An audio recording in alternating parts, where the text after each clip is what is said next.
Uma nova liga profissional de futebol americano vai começar em 2020, ela é a XFL. Talvez você já tenha ouvido falar nela, há 2 anos mais ou menos, na temporada passada, eu não me lembro direito, eu fiz um vídeo falando sobre a AAF e a XFL, que eram 2 propostas de liga que deveriam começar. A gente teve a AAF que acabou antes mesmo do final da sua primeira temporada.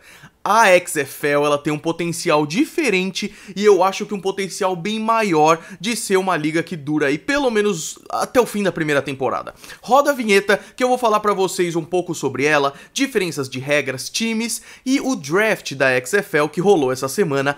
Vai!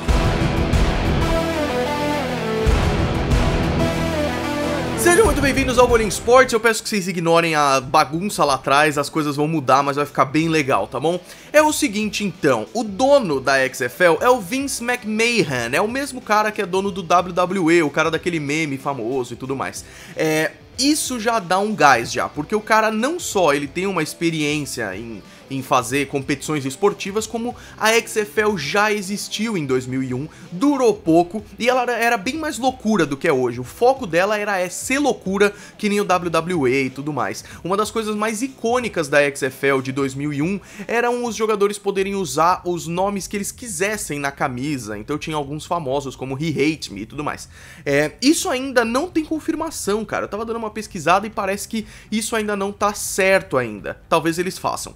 O commissioner dessa liga é um cara chamado Oliver Luck, e eu digo isso porque esse cara é mais responsável pelas regras do que o Vince McMahon. É claro que eles conversam e tudo mais. Então vamos começar pelas regras, que eu acho que é a coisa mais legal. O que diferencia a XFL da NFL? Quando eu falei isso sobre a AAF, eu fiquei bem animado, mas eu acho que eu fiquei mais animado pra XFL. Vamos ver junto e aí a gente conversa um pouco a respeito. Primeiro, todo passe atrás da linha de scrimmage é um lateral, inclusive os passes pra frente. Não tem mais essa de tuck rule, que foi tão polêmica contra os Patriots e os Raiders, né? É o seguinte, o jogador tá aqui, ele vai e faz um passe pra frente e é batido, alguma coisa assim, não tem mais essa de que se a bola tava pra trás é fumble, se tiver pra frente é passe incompleto. É tudo valendo, cara, a bola vai estar valendo.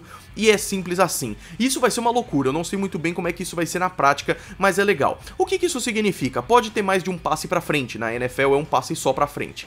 Sempre é fumble se a bola cair no chão, e isso facilita pros árbitros, porque eles não vão mais ter que ficar, a mão tava pra trás, tava pra frente e tudo mais.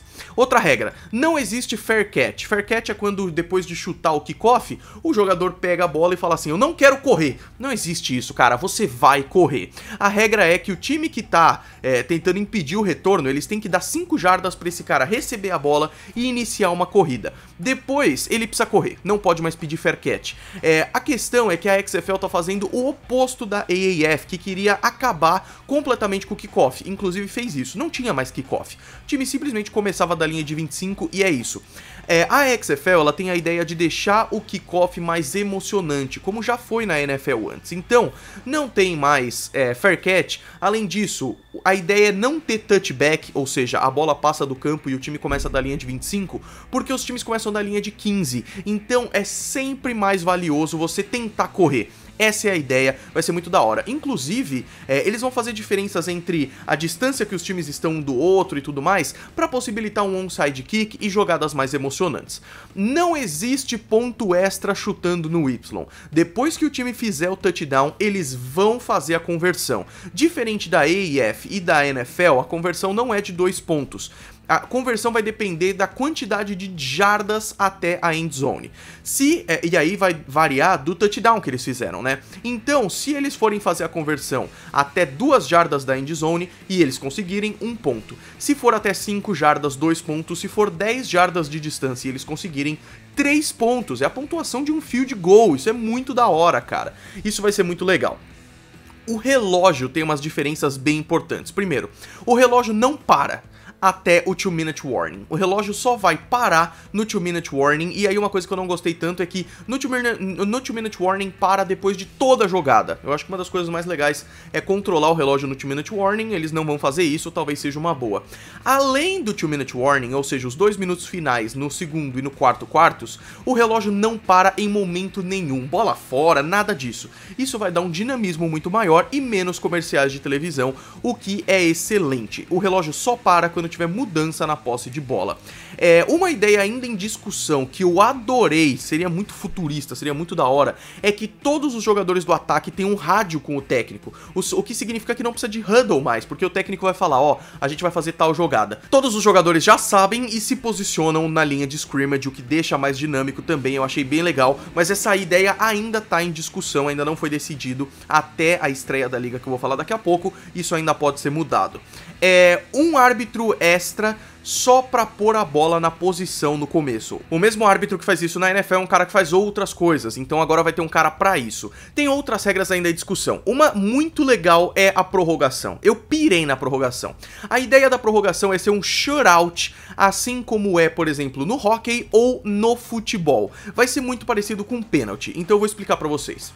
Um ataque vai enfrentar uma defesa em uma endzone. O outro ataque e a outra defesa vão se enfrentar na outra endzone ao mesmo tempo. Duas coisas acontecendo no mesmo campo em endzones diferentes. Então é o seguinte, vão ter 5 rodadas, então um aqui, um aqui, um aqui, um aqui, um aqui, um aqui, um aqui, até dar 5. Então, um ataque tenta fazer o touchdown da linha de 5 jardas e a defesa tenta impedir. Se eles fizerem o touchdown, é 1 ponto. Se a defesa provocar um turnover, é 1 ponto pro time da defesa.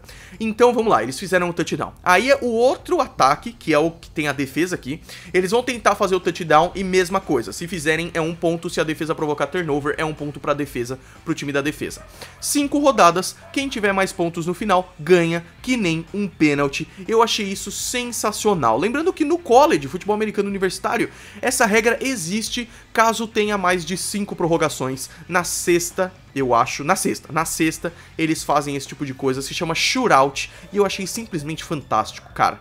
Calendário, isso é uma coisa interessante que eu queria falar. São 10 semanas de XFL, não tem semana de folga. Depois das 10 semanas de temporada regular, 2 semanas de pós-temporada. Uma semana é de semifinal e a final, que é pro dia 26 de abril, porque a liga vai começar no dia 8 de fevereiro, o fim de semana seguinte ao Super Bowl 54. Jogos aos sábados e aos domingos, e o que eu acho mais legal, a XFL já fechou contrato de televisão com a ABC, a Fox e a ESPN, o que significa que talvez passe aqui no Brasil, porque é muito mais fácil da ESPN Brasil negociar com a matriz, né? Então eles talvez possam transmitir pelo menos os jogos transmitidos na ESPN. E o que é mais legal, a ESPN tem o contrato de exclusividade pra final, então a final é ESPN. Isso dá uma esperança de que talvez seja exibido aqui no Brasil. Eu tô torcendo bastante.